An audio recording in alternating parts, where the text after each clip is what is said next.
김건희 국정농단 특검의 윤석열 전 대통령 체포영장 집행 시도가 약 2시간 만에 종료됐습니다. 특검팀은 오늘 오전 9시쯤 윤 전 대통령이 수감돼 있는 서울구치소에 도착해 윤 전 대통령 구인을 시도했지만 성공하지 못했습니다. 문홍주 특검보 등이 윤 전 대통령 소용실 앞까지 찾아갔지만 윤 전 대통령 본인이 완강하게 거부하면서 우선 오늘은 돌아오기로 한 걸로 전해졌습니다. 이에 따라 당초 오전 10시로 예정돼 있던 윤 전 대통령 조사도 무산됐습니다. 윤 전 대통령은 오전 9시 반 변호인 접견을 예정해둔 상황이었는데 특검팀이 접견 시작 시각보다 빨리 도착한 걸로 알려졌습니다.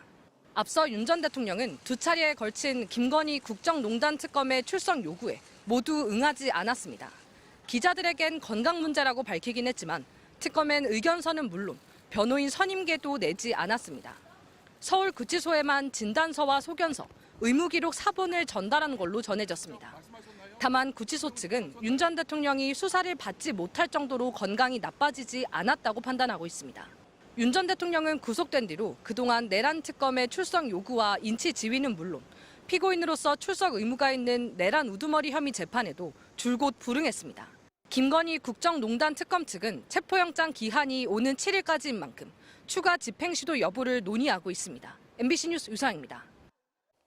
더불어민주당 3대 특검 대응 특별위원회가 윤석열의 전체 구속기간 중 접견 시간만 395시간에 달한다고 밝혔습니다.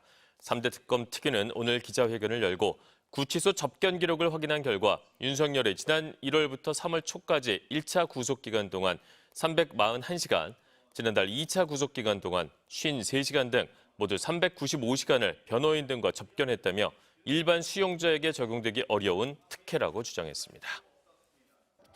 더불어민주당의 3대 특검 종합대응특별위원회 소속 의원들이 서울구치소를 찾았습니다. 특검 수사를 거부하고 있는 윤석열 전 대통령에 대한 각종 의혹들을 확인하기 위해서입니다.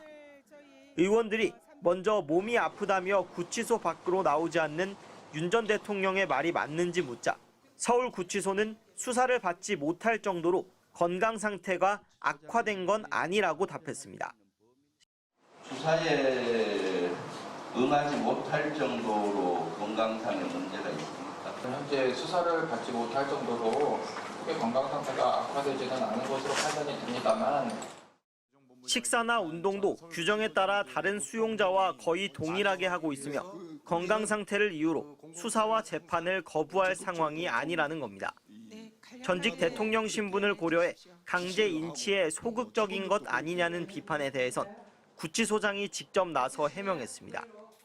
저도 몇 차례 그 같은 자리에서도 몇 차례 이렇게 설득을 계속했지만은 본인이 완전히 거부를 하고 있고.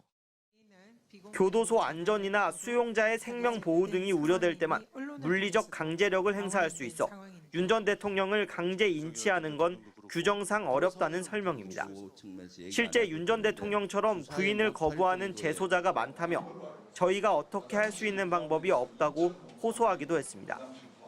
현장을 확인한 여당 의원들은 윤석열 독방의 좌우 방이 비워져 있고 변호인 접견 장소도 일반 장소보다 더 넓다며 구치소의 특혜 논란을 확인하고 만약 문제가 있다면 구치소장 등에 대한 문책을 요구하기로 했습니다. MBC 뉴스 김상훈입니다.